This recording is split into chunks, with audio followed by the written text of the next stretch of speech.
when I sing, I really see each note separately, which is not good because then the phrasing is like that. Okay. There is no phrasing. I feel sometimes tension here, and here I don't feel quite anything. To be honest, it's good to be honest. Separately, I can feel, of course, but the connection is sometimes it's there and it's like finally, but then it's gone again.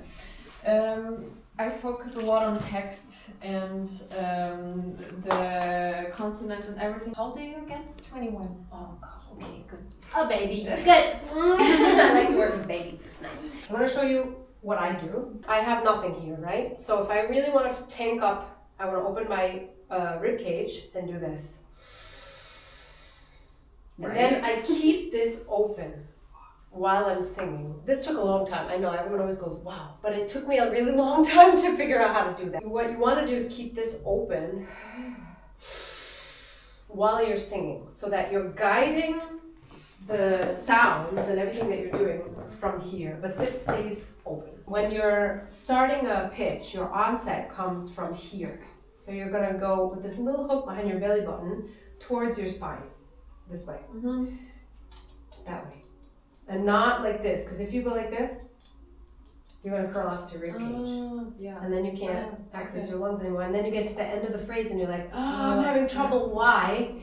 It's because you're doing that. The easiest, most efficient way of singing a phrase is this way. Because as women especially, what happens is this goes in towards our belly button towards the spine. The pelvic floor then zips up. You feel almost like you're doing a Kegel. And so it goes up and in that way.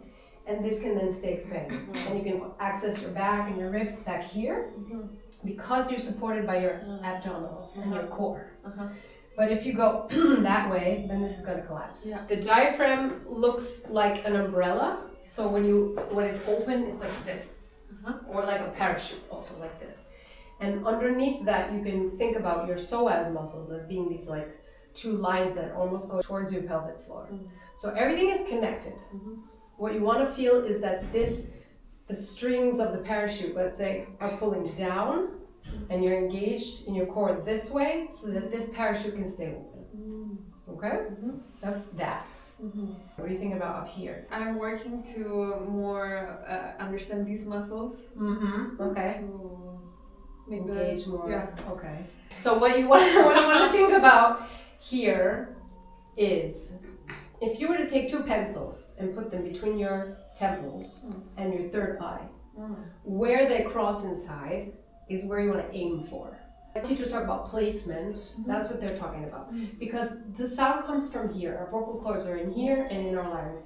But if you think about producing sound here and then singing that way, you're gonna start compensating and supporting with your neck or your throat or your jaw and get stuck here. Maybe that's what's happening.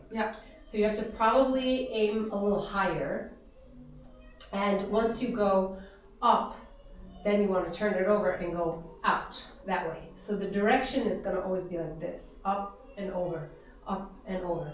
Eventually we make a giant circle and then you can sing round and we have this global thing happening. It's actually 360 degrees, it's all of it. So you want to make sure you're doing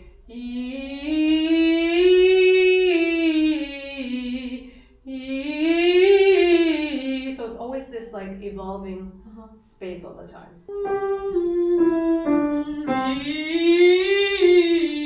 Good. Don't be afraid to open your teeth a little bit.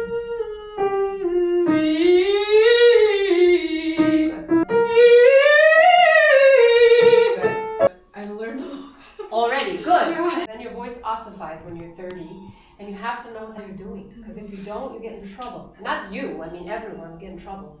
So you want to make sure that, especially now, because you're so young, you can really train it to do what you want. And then if you lock that in now, then it lasts you your whole life. That's the point. Mirella Freni sang for 52 years without a problem. 52. There was no vocal issues, nothing.